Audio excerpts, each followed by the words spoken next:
Bonsoir à tous, bienvenue en conférence de presse d'Ares 21, format studio. On est avec Fernand Lopez, président de la Ligue. Fernand, est-ce que tu peux nous annoncer les bonus de ce soir, s'il te plaît, avant de commencer, puis on passera aux questions. Oh, la soumission. Je ne l'ai pas en tête, mais c'est vous allez m'aider.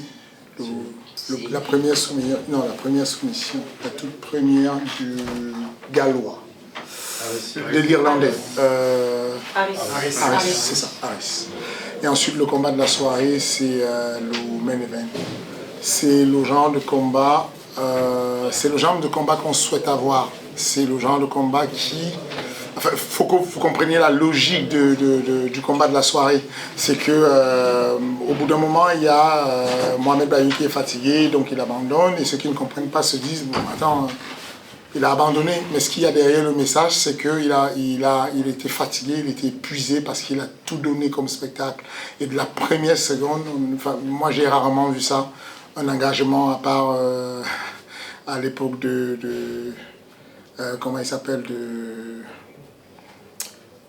c'est pas grave, je vais oublier ma référence, mais en tout cas, j'ai rarement vu ça, un jeune comme Bayo qui prend le risque d'aller faire un genou sauté alors que c'est un grappleur, et un jeune comme De Santos qui prend le risque d'aller faire takedown sur un ceinture noire du jiu-jitsu brésilien. C'est ce qu'on aime voir, c'est du spectacle, c'est du très beau spectacle, et donc il faut les encourager, il faut que ceux qui combattent sur Ares comprennent que même quand on perd, on peut gagner si on a donné du spectacle. Et donc c'est pour ça qu'ils sont récompensés pour le combat de la soirée. Très bien. On va passer aux questions. Donc n'oubliez pas de bien citer le nom de votre média avant de poser la question. Je vous en prie. Quelqu'un a une question? Si vous pouvez nous passer le micro, s'il vous plaît, merci. Clément pour Nocens TV. Bonsoir Fernand. Bonsoir. Petite question par rapport au combat d'Alexandra qui a fait forte impression ce soir. Est-ce que maintenant elle peut prétendre à la ceinture? Absolument. Alexandra a déjà fait une ceinture et donc elle a le niveau de la ceinture, elle était très combattante. Elle nous a fait un beau finish, un middle kick. C'est un combat d'une belle facture. Donc oui, absolument. Dès qu'on a un adversaire potentiel, elle sera probablement mise sur la ceinture. Top. Bonsoir Fernand, Tom Monigier pour Stade Fairform. On arrive à un point important pour Ares. Normalement, il y a une édition à Aix-en-Provence. Il n'y a eu qu'un combat qui a été officialisé. On n'a pas trop de nouvelles. Il y a des rumeurs comme quoi ça pourrait être annulé. Est-ce qu'on peut en savoir plus? Et aussi sur la suite de la saison d'Ares. Je vais vous demander de patienter quelques heures. D'ici demain, vous avez un beau communiqué, une belle... voilà, il y aura une belle communication dessus, à la fois sur... Aix-en-Provence, à la fois sur le futur, à la fois sur tous les combats suivants. Donc, patienter, ça va être bien fait. On a besoin, nous, sur Ares aussi, des fois contrôler la communication. On a une structuration de la communication et quand elle nous fait défaut parce qu'il y a des rumeurs qui sortent à gauche, à droite, c'est embêtant. Donc, patientez jusqu'à demain et vous aurez tout. Et deuxième question pour moi, c'est une semaine importante aussi. Il y a William Gomis qui va combattre Jean Silva à Rio samedi. Benjamin Sarfati l'a accompagné. Comment tu le sens, William, et dans quel état d'esprit il est pour son combat de samedi soir? William est bien. Il est bien. Il a un premier combat à faire demain, celui de la pesée. Ça se présente plutôt bien. Il y a eu la phase d'hier où il y a eu une rétention d'eau à cause du vol. Et aujourd'hui, j'ai eu de ces nouvelles, ça va plutôt bien, c'est descendu. Le poids commence à descendre, c'est correct. Et puis, en termes de stratégie de combat, il a de bonnes intentions. En tout cas, il a envie d'être attractif. Il a envie de finir le combat. Il est déterminé, il ne parle que de ça. Il veut, depuis le début du camp d'entraînement, il veut absolument un KO, il veut absolument finir le combat. Et donc, je suis impatient de voir ce que ça a donné. J'espère qu'il sera raisonnable et n'ira pas chercher au chaos au point de se mettre en danger. Et dernière question pour moi, il y a Azamat qui a gagné aujourd'hui, après avoir eu une première défaite il y a un an. On l'a senti un peu émoussé à la fin du combat, ce qui semble normal évidemment. Quel avenir tu promets à Azamat? Je pense qu'on est sur une période charnière avec ces jeunes-là. Il faut leur laisser le temps de se construire. Je ne voudrais pas me précipiter dessus. On sait beaucoup, Azamat a démarré très fort, il y avait une grosse hype dessus parce que background de lutteur, on s'est enflammé et puis finalement ça ne s'est pas passé comme on avait prévu. Il faut aujourd'hui être prudent. Il faut se dire que c'est un jeune qui a beaucoup évolué. Je profite pour féliciter ses coachs, son entourage, son papa. Ils ont fait un énorme travail sur le striking, sur la lutte, sur le sol, et ça se voit, ça paye. Il faut être patient. Je sais qu'ils comptent sur l'avenir d'Ares, mais il faut être patient. Merci.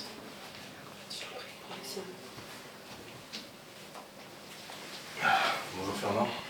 Nassim pour The Goat MMA Unboxing. J'ai une question concernant la carte d'aujourd'hui qui est essentiellement construite autour de deux catégories à mon sens, les heavyweight et les lightweight.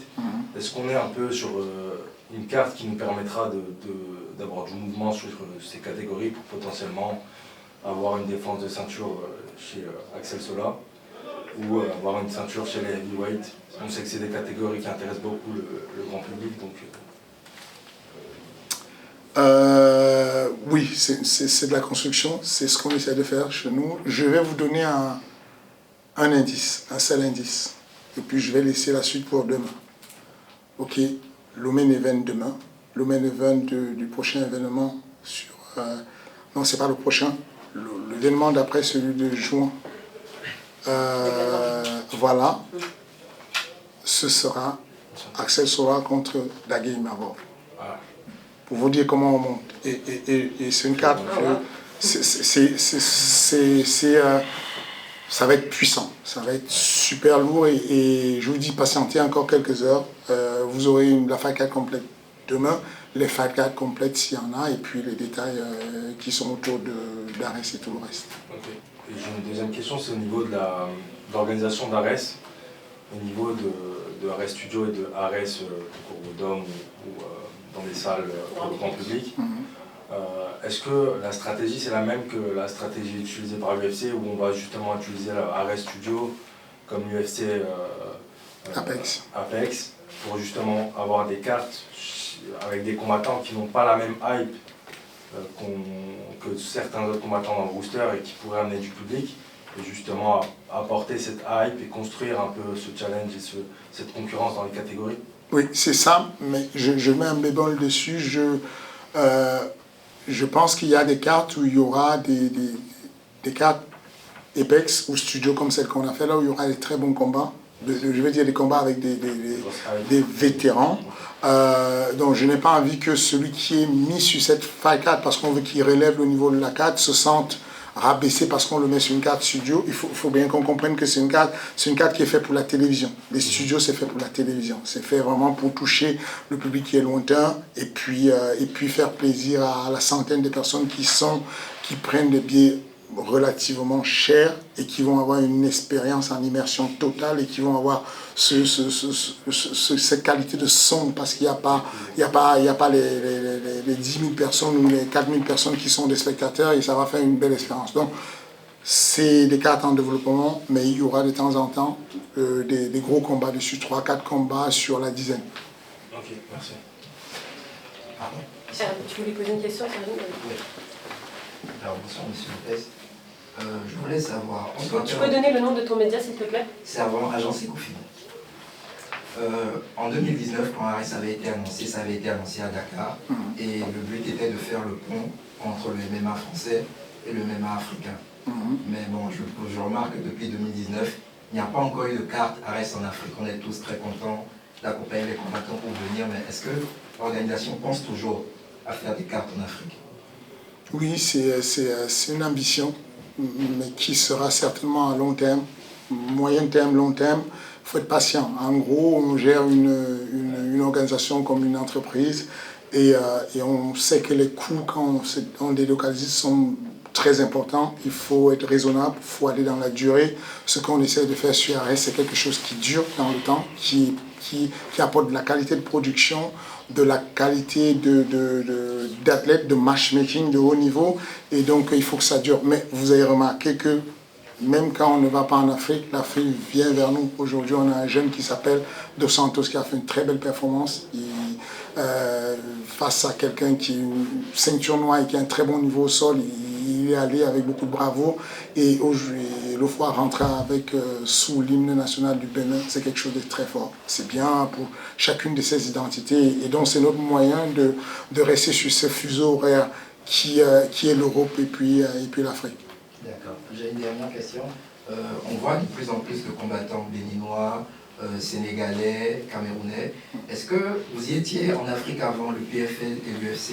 Quel est aujourd'hui le niveau de vos contacts avec l'écosystème MMA qui se développe là-bas? Parce que là-bas, on remarque que ça se développe, mais on ne sait pas si le reste du monde voit ce qui se passe en Afrique. C'est ce qu'on essaie de faire sur ARES, on essaie de donner à nous, les Africains, la plateforme pour qu'on puisse s'exprimer, que ces talents-là puissent se faire connaître.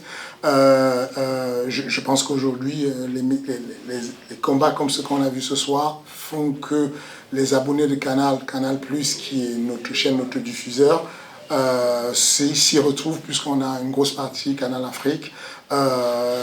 Moi, en tout cas, en termes de matchmaking, je suis en contact avec les promoteurs africains, les managers africains, les matchmakers africains et je suis au jour le jour du développement et il m'arrive d'intervenir de manière bénévole comme formateur sur les pays comme le Sénégal, le Cameroun et la Côte d'Ivoire. Merci.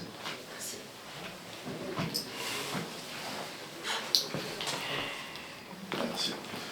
Tout ça pour MMA Arena. On a une nouvelle signature à Virora il y a quelques semaines qui se fait pas mal call-out. On a ce soir Aris qui la call-out en tant que matchmaker. Quel est le combattant que tu veux mettre en face à Virora? Demain, connectez-vous. Vous avez tout demain. Je suis obligé de vous teaser un peu, patienter un peu, concentrons-nous dessus. Demain, vous avez tous les détails dessus. Je suis content, c'est une bonne chose qu'il se fasse call-out et qu'il se fasse call-out alors qu'il est chez nous. C'est le message qu'on a envoyé aux jeunes. On veut dire aux jeunes, aujourd'hui, il y a une ère nouvelle, quelque chose qui décolle, qui va, donc vous aurez les détails demain, mais quelque chose qui va devenir très prestigieux, l'endroit où les jeunes doivent aller, veulent aller, s'ils veulent vraiment aller sur le haut niveau. Parce qu'on va mettre tout en place pour qu'ils soient bien accueillis, qu'ils soient bien traités, qu'ils soient payés à la hauteur de leur performance et de leur connaissance publique, hein, médiatique et tout. Et donc, c'est une bonne chose qu'ils soient call-out et c'est bien pour nous. Et on a encore pas mal d'annonces de signatures à faire. Donc si vous êtes là dehors, je regarde les camarades, si vous êtes là dehors, vous êtes un jeune combattant, vous avez du talent, vous pensez que vous êtes bankable, faites-nous signe. Écrivez sur Ares Contact et puis vous allez être signé et on va vous respecter. J'ai une dernière question. En parlant de ça, du coup, on sait que c'est assez anodin dans le MMA, mais on voit des jeunes combattants avec 0 combat en amateur qui combattent directement en professionnel. Est-ce que c'est un peu, on va dire, l'envie de MMA Factory de faire développer des jeunes directement, les jetant dans le bain, ou qu'est-ce qui se passe exactement autour de tout ça? C'est un parti pris de vouloir construire l'avenir. Il y a 2 solutions, il y a 2 écoles. Vous pouvez décider de prendre des anciens vétérans et de prendre la hype qu'ils ont déjà tout de suite, et puis ça dure quelques temps, ou vous avez le choix de prendre des jeunes, les construire avec le public, que le public les voit grandir. Cette défaite aujourd'hui qu'a le jeune Mohamed Bayo ou la victoire qu'a le jeune Dos Santos, le public qui était là a vécu ça, a vibré avec eux. Ils vont les suivre, ils vont les voir grandir. Et c'est comme ça qu'on les accroche. Donc aujourd'hui, c'est un parti pris, on a choisi de faire ça. On va continuer, nous, à développer ces jeunes. Quand il y a un jeune comme Vlad Goutou qui a combattu et qui a perdu contre Virgil Hougain, ceux qui ne sont pas attentifs se disent « Ah, il a perdu, c'est mauvais ». Pour le constructeur, il sait que c'est juste un dos d'âne sur le chemin d'un jeune. C'est un petit dos d'âne. C'est un jeune qui prend de l'expérience, qui a 2-0, qui est déjà en main event, qui est capable de faire du spectacle. Imaginez ce jeune dans 5 ans, dans 10 ans, bombe atomique.